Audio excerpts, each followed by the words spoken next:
Organ यानी कि heart हमारी पूरी बॉडी में ब्लड सप्लाई करता है और हमारी बॉडी की फंक्शनिंग में बहुत अहमियत का हामिल है। मसल से बना हुआ ये ऑर्गन यानी कि हार्ट बहुत सी कोरोनरी आर्टरीज पर मुश्तमिल होता है। कोरोनरी आर्टरीज उन आर्टरीज को कहते हैं जो हमारे हार्ट के मसल्स को ब्लड सप्लाई करती हैं। अगर किसी भी वजह से कोरोनरी आर्टरी में कोई ब्लॉकेज क्रिएट हो जाए तो हार्ट के मसल्स को खून नहीं मिलता और कॉन्सिक्वेंटली हार्ट अपना फंक्शन परफॉर्म करना स्टॉप भी कर सकता है। इसीलिए जैसे ही कोरोनरी आर्टरी में कोई ब्लॉकेज हो तो उसे फौरन रिजॉल्व किया जाता है। इसे रिजॉल्व करने के बहुत से तरीके हैं, जिनमें से एक हार्ट बाईपास सर्जरी है।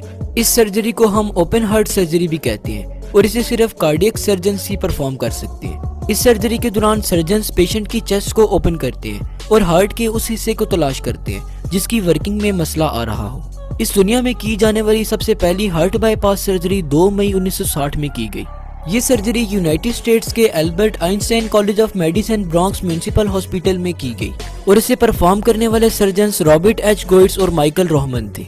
बाईपास सर्जरी के दौरान बॉडी के किसी भी पार्ट से आर्टरी या वेन कट की जाती है और इसे ब्लॉक्ड कोरोनरी आर्टरी की जगह प्लेस कर दिया जाता है। आर्टरी या वेन प्लेस करने के बाद इस बात को यकीनी बनाया जाता है कि हार्ट के मसल्स को ऑक्सीजन रिच ब्लड सप्लाई हो रहा हो। बाज़-औक़ात सर्जन्स एक ही ऑपरेशन के दौरान एक से ज्यादा कोरोनरी आर्टरी को रिप्लेस करते हैं और इनकी जगह फंक्शनल आर्टरीज को ग्राफ्ट कर देते हैं। सर्जन्स का मेन फोकस ये होता है कि हार्ट के मसल्स को ऑक्सीजन रिच ब्लड सप्लाई होता रहे।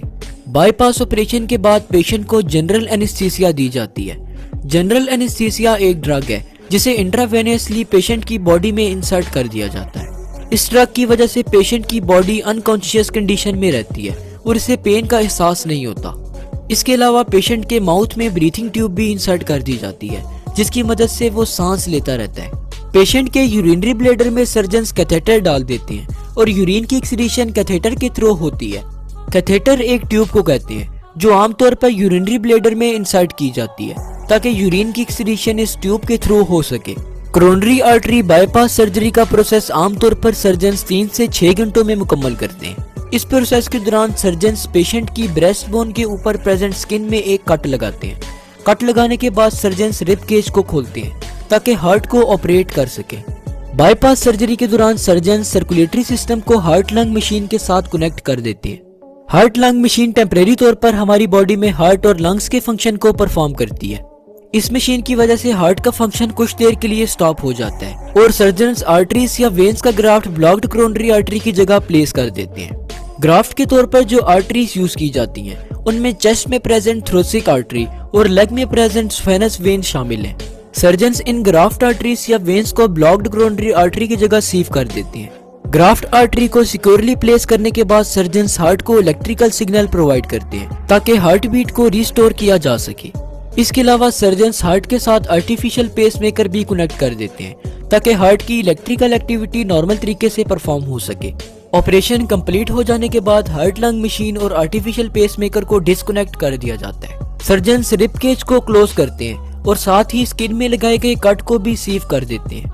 सर्जरी के फौरन बाद पेशेंट को इंटेंसिव केयर यूनिट यानी कि आईसीयू में शिफ्ट कर दिया जाता है। सर्जरी के बाद कुछ वीक्स तक हार्ट की एक्टिविटी को प्रॉपरली मॉनिटर किया जाता है ताकि अगर किसी भी किस्म का डिफॉल्ट आए तो इसे फौरन से ही डिटेक्ट कर लिया जाए।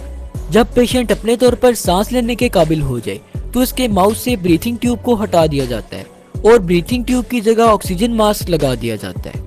कैथेटर जिसे ऑपरेशन से पहले यूरिनरी ब्लैडर में लगाया गया था उसे भी ऑपरेशन के 3 से 4 दिन बाद निकाल दिया जाता है। अब हम कुछ ऐसी कॉम्प्लिकेशंस को डिस्कस करेंगे जो ओपन हार्ट सर्जरी को सक्सेसफुल होने से रोकती हैं। डॉक्टर्स अगर इनमें से किसी भी कॉम्प्लिकेशंस को डायग्नोज कर ले तो वो पेशेंट की ओपन हार्ट सर्जरी को करस्पॉन्ड कर देते हैं। इन कॉम्प्लिकेशंस में डायबिटीज, एम्फाइसेमा और किडनी डिजीजेस शामिल हैं। डायबिटीज को आम जुबान में शुगर की बीमारी कहते हैं जबकि एम्फाइसेमा एक लंग डिजीज है। ओपन हार्ट सर्जरी के बाद पेशेंट को जिन चीजों का रिस्क होता है उनमें bleeding, blood clot, chest pain, infection, heart attack और किडनी फेलियर वगैरह शामिल है। ओपन हार्ट सर्जरी से पहले जिन टेस्ट को किया जाता है उनमें blood test, chest x-ray, electrocardiograph और एंजियोग्राम वगैरह शामिल हैं। ओपन हार्ट सर्जरी के बाद पेशेंट को जो मेडिसिन प्रिस्क्राइब की जाती हैं उनमें एस्पिरिन, बीटा ब्लॉकर्स, नाइट्रेट्स और एसीई इनहिबिटर वगैरह शामिल हैं। एस्पिरिन ड्रग ब्लड क्लॉटिंग को प्रिवेंट करती है, बीटा ब्लॉकर्स ब्लड प्रेशर को लो करती है, नाइट्रेट्स आमतौर पर चेस्ट पेन को खत्म करती है और एसीई इनहिबिटर ब्लड वेसल को नैरो करती है। ओपन हार्ट सर्जरी के आफ्टर साइड इफेक्ट्स में shortness of breath, chest tightness और हाई ब्लड प्रेशर वगैरह शामिल है। इस वीडियो के लास्ट में एक पॉइंट जो मैं आपको क्लियर करना चाहता हूँ वो ये है कि ओपन हार्ट सर्जरी में हार्ट को ओपन नहीं किया जाता, जैसे कि इसके